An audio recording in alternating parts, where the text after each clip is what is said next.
On a foggy November night in 1976, a burning BMW was discovered on a Highland road near Inverness. The disappearance of Renee MacRae and her 3-year-old son Andrew was Launch's longest-running missing persons case. As investigators dug deeper, they uncovered a web of secrets, lies, and forbidden relationships in the respectable middle-class community. Despite extensive searches, including excavating quarries and consulting psychics, the truth remained elusive for decades. This is the story of how determined investigators finally cracked the case that haunted the Highlands for nearly half a century. Welcome back to X by X Confidential, where we dive deep into the most compelling true crime cases in history. We're dedicated to bringing you meticulously researched stories that reveal the truth behind some of history's most shocking crimes. Before we begin, please take a moment to smash that like button, and don't forget to subscribe and hit the bell icon to get notified when we release our next video. Your support helps us continue bringing these important stories to light. Inverness, Scotland, a prosperous city in the scenic Scottish Highlands. In 1963, local beauty Christina Catherine MacDonald, known to everyone as Renee, married her teenage sweetheart Gordon MacRae. Gordon was part of his family's successful construction business, Hugh MacRae & Company. The young couple seemed to have everything: wealth, status, and soon, a son named Gordon Jr. But beneath the surface of this picture-perfect Highland marriage, trouble was brewing. In 1971, Gordon MacRae hired a new company secretary, William Bill McDowell. Trim and athletic, McDowell was known around Inverness for his competitive nature on the tennis courts and his quick temper when he lost. No one suspected that he would soon become entangled in one of Scotland's most notorious crimes. By 1972, Renee MacRae had begun a secret affair with McDowell. Only her closest friend, Val Steventon, knew the truth. When Renee became pregnant in 1973, she kept the father's identity hidden from everyone except Val. Her second son, Andrew, was born in October that year, but his real father wasn't Gordon MacRae. It was Bill McDowell. The MacRae's marriage crumbled. By 1974, they had separated, with Gordon moving out of their home. Renee lived in a luxury bungalow with her 2 sons, supported by her estranged husband's money. Meanwhile, her relationship with the married McDowell continued in secret. They moved in the same social circles, even attending the same parties. At one New Year's celebration, a photo captured Renee alongside McDowell's unsuspecting wife, Rosemary.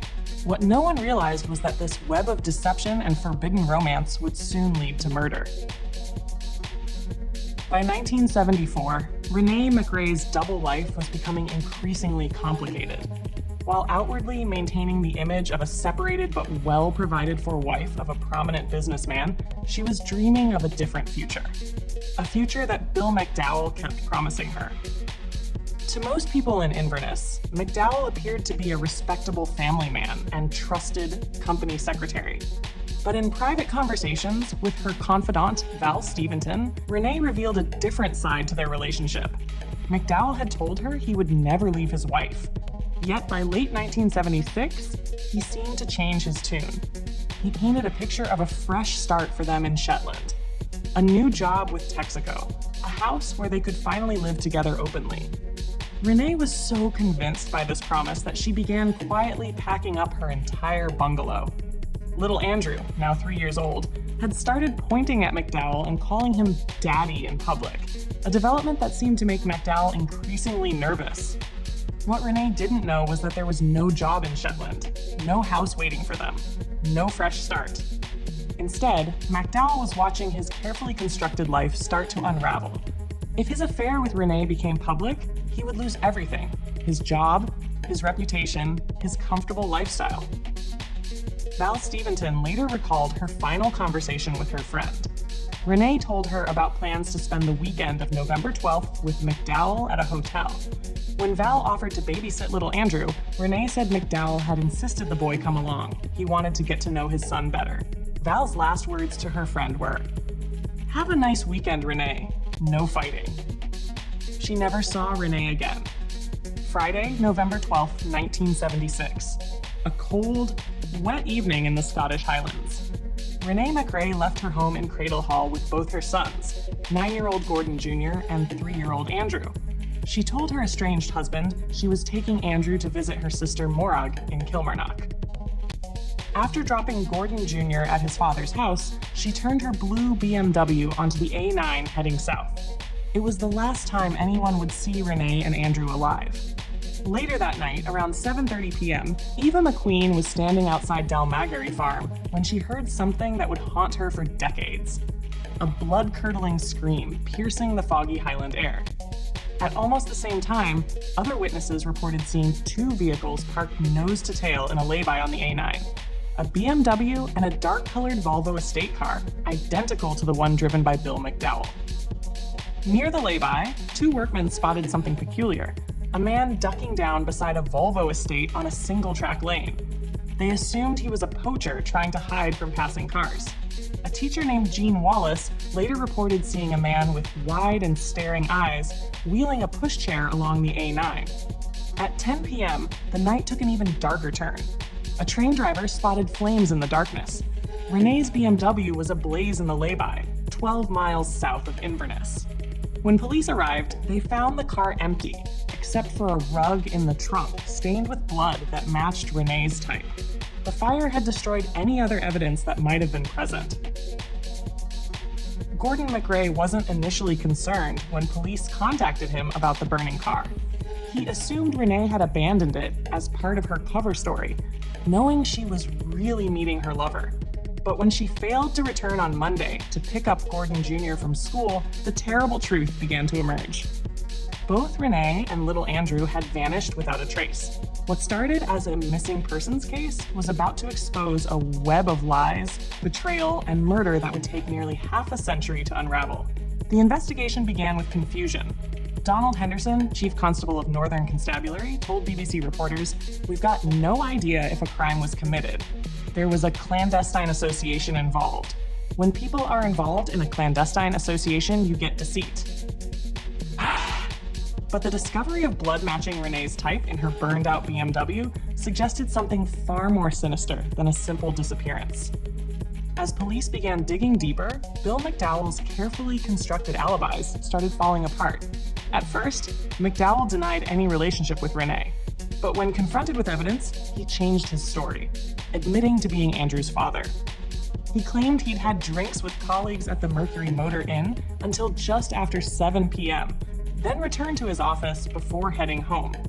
His wife Rosemary backed his story, insisting he arrived home between 8 and 8:30 p.m., after her daughters watched a television program about cowboys. But McDowell's behavior in the days following the disappearance raised red flags. He urgently visited a Volvo dealership, demanding an immediate replacement for his car's cargo floor, claiming he burned the original after damaging it with building materials. When ordered to return his company car after being fired, he stalled, saying he needed to clean it first. A colleague sent to collect it found him scrubbing out the trunk. Even more bizarre, 8 days after the disappearance, McDowell told a Glasgow Herald journalist that he'd received 2 coded telephone calls from Renee, though she never spoke. When asked why he hadn't reported this to police, he said it had slipped his mind. Then came a breakthrough that would haunt investigators for decades. A month after Renee and Andrew vanished, McDowell went to the police station, appearing very upset and ready to make a significant statement. But before he could complete it, his furious wife spotted his car outside and physically removed him from the building. Whatever McDowell had been about to reveal would remain unsaid for the next 45 years. By early 1977, the search was costing £10,000 a day, equivalent to over £65,000 in today's money. Police deployed every resource available: divers, search dogs, helicopters, and even RAF bombers equipped with heat-seeking devices. In their desperation, investigators turned to unconventional methods, consulting a Swiss clairvoyant and bringing in a hypnotist to tap into witnesses' subconscious memories. Only McDowell refused to participate. Detective Sergeant John Cathcart's breakthrough came at Dalmagary Quarry. After removing a layer of topsoil, he was hit by an unmistakable stench. Convinced he'd found Renee and Andrew's final resting place, Cathcart pressed on. But in a decision that would haunt the investigation for decades, his superior ordered him to stop. The borrowed bulldozer had to be returned to its contractors. the search was abandoned due to lack of funds. The investigation suffered another cruel twist in 1977. At Leonach Quarry near Culloden Moor, police and press gathered around a diver's monitor, recoiling in horror at what appeared to be human remains wrapped in plastic. But when divers retrieved the object, they found only garden waste. McDowell's wife's alibi began to crumble when detectives uncovered a crucial detail. She had claimed her husband returned home before 8:30 p.m. after her daughters watched a cowboy show called The Quest. But TV listings proved the program didn't start until 9:25 p.m. When confronted with this evidence a decade later, she snapped at investigators. "I don't know what you're getting on at me for. I never stabbed her or whatever happened to her." As the investigation dragged on, McDowell's life began to unravel.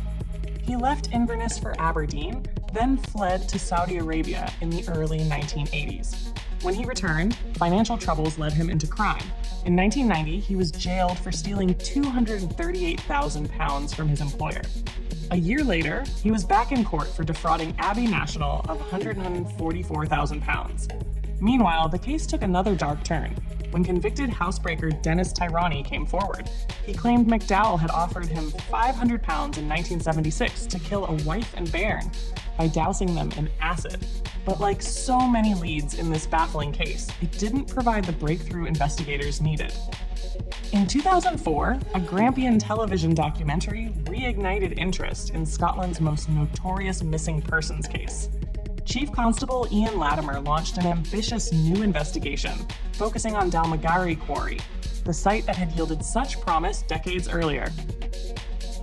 This time, there would be no budget constraints. Over 3 weeks, forensic teams undertook a massive excavation, removing more than 30,000 tons of earth and 1,800 trees. The operation was overseen by renowned forensic anthropologist Professor Dame Sue Black. The price tag, £122,000. The result? 2 crisp packets, some men's clothing, and rabbit bones. Speculation turned to a new theory. Could Renee and Andrew's remains be buried beneath the A9 itself? The road had been undergoing major upgrades at the time of their disappearance. But after studying Royal Air Force aerial photographs taken during the road's construction, investigators ruled out this possibility. Then in 2018, 42 years after the disappearance, a retired police officer named James Taylor came forward with explosive information. His late colleague, Sandy Thompson, had spoken to a roads department foreman who reported suspicious activity. Someone had dug up a section of road the very day Renee vanished. Even more intriguing, when Thompson showed a suspect the evidence they'd gathered, the man fled to America the next day, only returning after the case had gone cold. That same year, police launched Operation Abermule, a fresh investigation led by Chief Inspector Brian Geddes. His team's approach was simple but effective. Determination, attention to detail, and good old-fashioned police work. They began meticulously re-examining evidence that had baffled investigators for over 4 decades. Most crucially, they secured a vital statement from Valerie Steventon, Renee's closest confidant, who was now in failing health. Her testimony would prove crucial in finally bringing the case to court. In September 2019, 43 years after Renee and Andrew MacRae vanished, police finally made their move. William McDowell, now 77, was arrested and charged with their murders. But the path to justice would not be easy. By the time the case reached the High Court in Inverness in 2022, McDowell was 80 years old, arriving in a wheelchair. His wife of 58 years told the court he was a walking dead man. Yet, as prosecutors laid out their case, a picture emerged of a calculating killer who had evaded justice for nearly half a century. The prosecution's star witness would never take the stand. Valerie Steventon, who had given police a crucial final statement in 2019, had passed away before the trial. But her testimony lived on, revealing McDowell's web of lies about the planned move to Shetland and his insistence that 3-year-old Andrew come along on that fatal night. Other witnesses from 1976 had also died, including Dennis Tirani, who had reported McDowell's alleged attempt to hire him for an acid attack. But their statements were read to the jury, adding crucial pieces to the decades-old puzzle. After 3 hours and 45 minutes of deliberation, the jury returned their verdict, guilty on all counts. Judge Lord Armstrong's words were damning.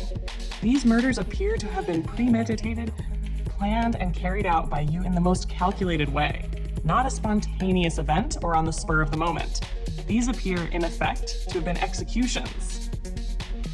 McDowell was sentenced to a minimum of 30 years in prison, but he would serve less than 6 months of his sentence. On February 15, 2023, he died behind bars, taking the secret of where he buried Renee and Andrew to his grave. The case that had haunted the Highlands for nearly 50 years was finally closed. But for Renee's family, including her son Gordon Jr. and sister Morag, one question remains unanswered. Where are Renee and Andrew? Their bodies have never been found, denying their loved ones the chance to properly lay them to rest. As one investigator put it, the only person who knows where they are is dead.